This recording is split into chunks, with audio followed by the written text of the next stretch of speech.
Hey guys, really excited to show you today's episode. We meet up with Kris Clewell. He's from Overcrest Podcast, which is an automotive-based podcast, and we're highlighting that company. We're talking with Kris about his personal story, the formation really of Overcrest and its impact on the community. If you like what you see, consider subscribing. Also in the comment section, let me know what your favorite part of the interview was. And if you don't have the notification bells already set up, please hit that notification bell up there.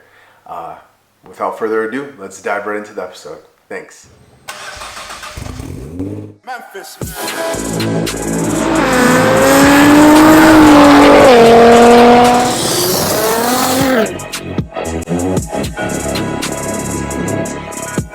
How's it going, Kris? It's going really, really well. We're on another episode of Boost Minneapolis, where we highlight a lot of the groups and organizations that benefit the community of Minneapolis. And here we have Kris Clewell, and I'll let you introduce yourself. Hey, I'm Kris. I kind of started in Minneapolis, it must be almost 15, 16 years ago now, as in the Bulk Sport Club back then, and as the founder of EuroWorks. And did the EuroWorks show for a long time, kind of tried to cultivate the EuroWorks scene, as the European culture as much as I could. And now we got the podcast, the Overcrest Podcast. Yeah, for sure. And what kind of sparked your interest in cars? The spark was probably my grandfather. Sure. I always worked on cars with him, and it wasn't working on cars for enthusiast purposes. It was just working on cars because we had to. Sure. He always told me, he's like, hey, if you work on it yourself or do it yourself, it's like you're getting paid. Sure. Because you're not paying someone else, right? Yeah. So if you're not paying someone $100 an hour to work on a car, you're getting paid $100 an hour. Yeah. He got me a 1984 Volkswagen Rabbit, blue on blue, 4-door diesel, nice. Which is, in theory, as like a 16-year-old kid, the most uninspiring, boring, stupid, terrible car to have as a 6-year-old. The thing is not going to pull any chicks. Yep. But I ended up falling in love with it. I really liked that car. So that's kind of where it started for me. So moving on that, what was your favorite car that you've ever owned? My blue 911 that I own now. Okay, what have you done to it? Can you say a little bit about it? I ended up finding this car that was in Virginia. It was a short stroke. That's what it ended up being. It was a black car. It was an RS clone, and it had a 3-liter SC engine in it, which was unoriginal. So it had all kinds of unoriginal stuff. It was black. It was the wrong color. The interior was screwed up. Motor wasn't original, but it was a swap to a later, higher displacement motor. I'm like, perfect. That's the car for me because I can do whatever I want to it, and it doesn't matter. Yeah. So over the years, the car's blue now. It's the original color. I built a short stroke 3.2 for it. I've widened it, put flares on it, redid the interior. I'm always tinkering on that car because there's always things to do. So it's come a long way. Okay, so kind of moving over to Overcrest. What's the simple background? I know you said that you moved away from EuroWorks, but what's the background of Overcrest, and kind of what's your vision for it? The name kind of speaks for itself. When you think of Overcrest, you have to think about playing like Dirt 4 on Xbox, right? Sure. You've got the lady talking to you like in some British accent, like 3 left, 4 left, don't cut, 5 right over crest, which means you're about to jump the car, right? It means you're about to leave the ground. Yep. But it's, she's telling you, hey, this is coming. So the purpose of the name is to kind of talk about what's coming in automotive culture, automotive news. We also talk about what's going on with our cars, my co-host Jake and I, but we also talk a lot about history. And I think it's important to know where we're going, you have to also talk about history as well. Absolutely. So we talk a lot about history as well. So there's a huge breadth of topics that we have, different guests from all different breadths. It's not like a Porsche podcast. We talk about all kinds of different things. So sure. The journalism part of my job in terms of being a writer and a photographer, kind of like, okay, let's try this. Let's see how this works. Let's see how this goes. If I like it, I'll keep doing it. End up being something that I really enjoy doing. Yeah. And if you guys don't know, Overcrest is a podcast. Yep, just Google it. It's the first result. Yeah. And you can find them on the podcast app and also on Spotify now, right? Yeah, anywhere you do podcasting, it's there. Nice. Anywhere. Okay, so how has the automotive enthusiast culture had an impact on you personally?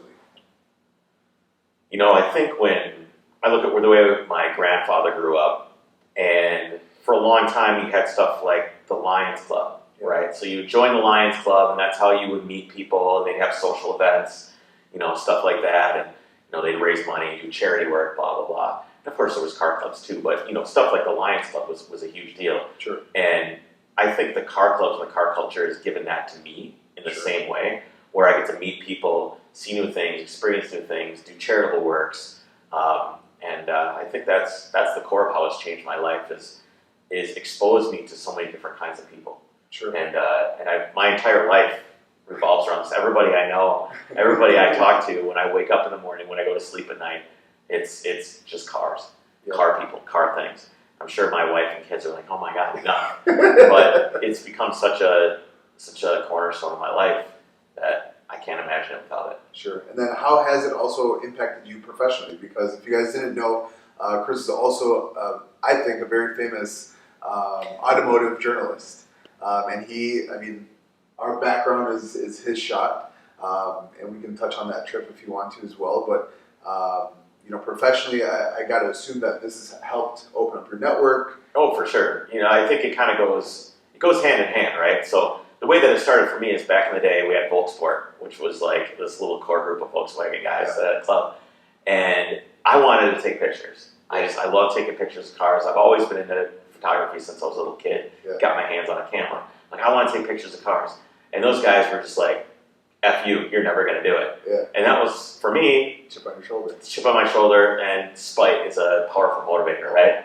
I immediately wanted to prove to them that I could do it. Yeah. It never was intended to be my career. Sure. It's just kind of happened that way. Where it's just like, hey, someone's going to pay me to do this. This is great. I get to do this thing, and I love it, and someone's going to give me money. There's different factors in people's lives that kind of steer them in the direction that they're going, for better or for worse, and it's how you react to those moments in your life that shape you. You find where you're going to go, and you have to be ready to seize the opportunities when they're presented to you. For me, I think a lot of it was my Porsche, what I was doing with that car, which was driving the car, experiencing the car, and I did some writing about the car, and there was an editor. His name was Pete Stout, and at the time he worked at Panorama magazine, which is the Porsche Club magazine, and he just basically Googled, I think, a Minneapolis automotive photographer because he needed some work done here, and I said, when he emailed me and he asked if I could do the work, I said, yes, I can absolutely do the work. Even though I didn't know what the work was, I didn't know where I was going, what I was doing, I didn't care. Yes, I can do it. I will do it, even without knowing if I could do it or not. Yeah. So I took the risk, and then, that's one of the relationships I was able to develop, was a relationship with Pete. And, there's been other editors, Elliot Roberts at Performance Volkswagen magazine. Yeah. All these people take a risk when they hire to work with somebody new. Yeah. But you have to be ready to, grab those opportunities and set yourself up to be in a position to run with it, do the best that you can, and hope for the best. Yeah, and prepare to fail. Yeah. Exactly. There's been, I wrote an article for what was it? It doesn't matter. I wrote an article for a Porsche magazine, and they hated it. Sure. They're like, this is not what we asked for. This is terrible. I don't know what this is. And I was crushed. Sure. But 6 months later, I flew to Berlin and interviewed Aki Manscheit, who is the lead designer of the Veyron and the Chiron. Wow. So it's just like this contrast, and that turned out awesome. I think it turned out really, really good. Yeah. So you got to be ready to fail too. And the community that has been surrounding me this whole time, everybody's been really good at supporting me and helping me and holding me up on a pedestal when necessary. And I've got into a lot of internet fights at the same time too, but I give as much as I can, and the community gives back. And I think it works in that way for anybody. It's all about what you put in, and the community has been really, really good. How does the Minneapolis culture specifically compare to a lot of the other cultures that you've been around? Honestly, the European culture in Minneapolis has gone up and down and up and down. It's all about who's building cars, what they're doing. But in terms of just Minneapolis people in general, is the easy comparison is California, right? Which is California. There's Yeah. so many car enthusiasts out there. There's something to do every single day of the week. You can go do something. You can see people. But in my opinion, it's almost like always dating a supermodel, right? Yeah. You don't really know how good you have it, right? Until she's gone. But here, there's it's just you've got in terms of girls, you've got California. A California 8 would be a Minnesota 10. Sure. And that's kind of like the same thing with cars. I mean, there's so much car culture out there that it's overwhelming. And I don't think that there's enough contrast for those people there. Here, it's like you've got winter, you've got, you make the best out of the time that you have. For sure. And I think that shines through in the people that are here. They really appreciate being able to drive their cars. They really appreciate being able to go to meets and see people and everything like that. In California, you're just dragging your supermodel around your car, going to car stuff all the time, and it just doesn't seem to mean as much. And now, so I mean, you worked through kind of the paper to digital exposure from all of the magazines. Have you seen a shift? Of course, change. I mean, in culture. Yeah, what it's done is kind of weed out the magazines that sucked anyway. Yeah. I mean, the ones with because they moved, they transitioned, they pivoted, or they're gone. And a lot of it is these magazines that the paper quality wasn't very good. Yeah. They were full of ads. The layouts weren't very good. The writing wasn't very good. The photography was okay. And all those magazines now are gone. Yeah. Let's be honest. Euro Tuner wasn't very good. No. It was the import tuner of the year. It wasn't very good. Yeah, it wasn't. And there's magazines that are surviving, like Performance Volkswagen, although it's getting a little thin, is still here. 000 Magazine, which is a magazine I love that I work for, is still here. Porsche Panorama Magazine is still here. Car Magazine, Octane. There's all the high-end stuff, the stuff that's actually good. Yeah. The cream rose to the top, and they're still here. Sure. So, in a way, it's almost condensed quality stuff and got rid of all the crap. Gotcha. So now all the crap just lives on the internet. I was just going to say. On blogs and Instagram. Yeah, it's all there. And, I like skimming through that stuff, but it's not worth me stacking it next to my toilet to read anymore, right? Right. You gotta have good reading material. For sure. You don't find as much value in that as say. Because back in the day, you'd get a magazine in the mail and you'd be like, and you would just throw it to the side. You wouldn't really look at it. It would just sit there and you just kind of liked having it. Yeah. You're like, I kind of just want to have this around. I have the new episode. I have the new issue. Yeah, I have it here. I'm just going to put it right here. But there's a lot of magazines that I get now where, I'm reading that. If you could tell one car story that involved the community being involved or had some kind of impact. So let's say, I don't know, whether you were stranded on the side of the road and Kris takes a lot of really long road trips. Yeah. Maybe on your recent road trip, or you have a lot of stories that I hear on Overcrest itself, and it really highlights community. I think that all over. Yeah, I mean the best example of that is the first thing that came to mind, which isn't the best example, was when I finally at one time gave up the Euroworks forum. Yeah. And I had a meeting, and everybody showed up, and I was kind of like passing the torch over. I was basically in tears, giving away something that I'd worked so hard to create. But that's just says how much it matters to me. But in terms of the community helping me, is I was driving so I took a trip out to California and back last summer. Yep. And I got to maybe Oregon, and I'm kind of here listen out the window. I hear this sound. I'm like, I don't know what that is, but it's not very loud. And 2 hours later, 6 hours later, the car sounds like an airplane.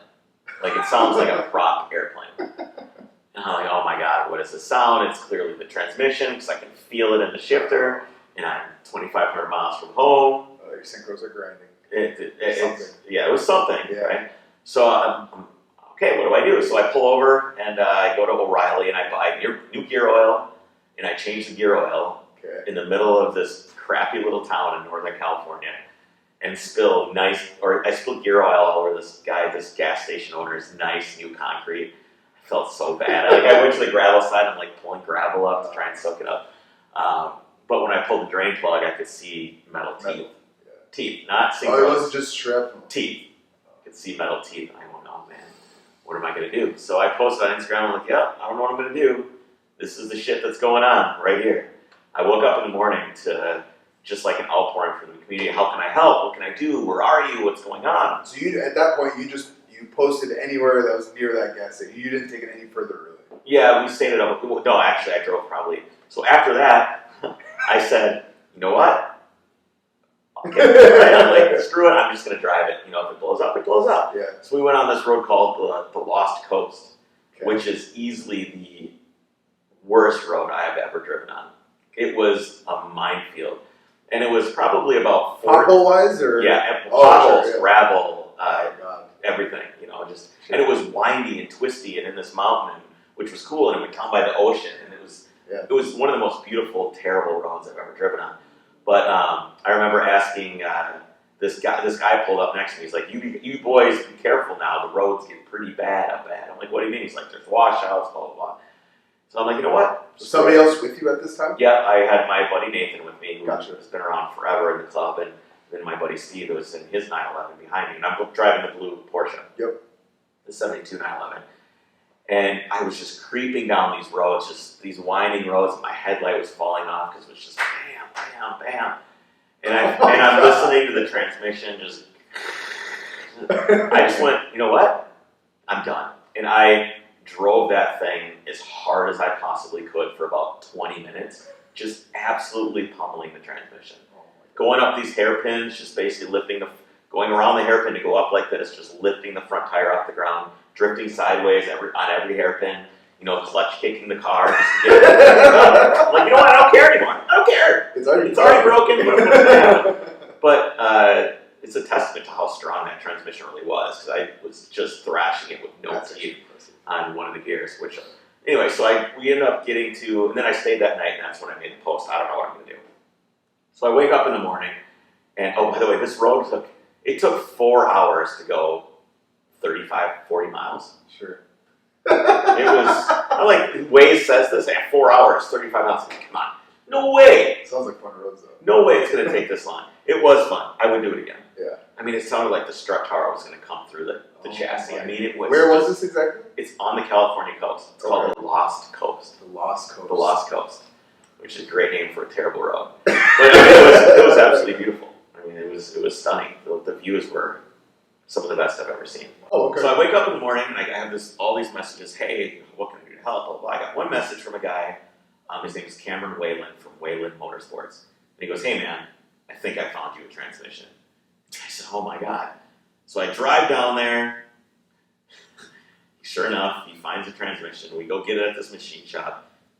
Throw it in. It was already at the machine. He had sent it. No, we went and found it, but I don't want the story to get too long. That's fine. That's fine. So we put the transmission in. I gave the guy a hug. It took like 10 hours of going to find the transmission. Oh wow. Yeah, he helped me out. He didn't really charge me anything. He just gave me his time, and I gave him a hug, and I was crying by the time I left because this guy, he didn't know me. He's like, "Hey man, I've seen your journeys. I really appreciate what you do and how you inspire others to go drive, and I want to help you stay on the road." Wow. And car made it all the way home, all the way back to California after that. So that is true community right there. Yeah. You know, the fact that he was willing to give his time to do that. And what I got the old transmission back, you know, he shipped it to me, and I pulled out the ring and pinion. The pinion gear had stripped all the teeth off. So I think there is 9 teeth on the pinion gear. 3 of them were gone, and I was still able to drive the car. It's unbelievable. That's why it sounded so bad. You know, oh my God. So that's kind of my community story. That's the most help I've ever got from somebody that had never met me before. And you know, I think that's, you know, that common sense community is one thing that'll be sad as time goes on with the car community. As it starts to slow down and eventually die and atrophy, you know, over the years. You know, later in our lives, it's inevitable. True. Having that disappear is kind of sad. It's not like you're going to be like, "Hey, I'm on Fortnite right now. I really need help with my car." Nobody's going to come help you. Sure. You know, there's no. Sure. It's just that's gone. Yeah, it's going to be very interesting. Well, Kris, I really appreciate your time. No problem. I had a blast doing my first organization showcase. Yeah. So again, you can find Kris On Instagram. Yep, at Kris Clewell. Yeah, just Cool. And then Overcrest is at Overcrest Podcast. It's There we easy. go. Just look up Overcrest. It's the perfect. easiest thing to find in the world. Definitely give them a listen. So with that being said, thank you guys for your time. Hit the subscribe button. Do it. And we'll see you next time. All right, Thank thanks, you man. guys. Thanks, Chris. Appreciate it.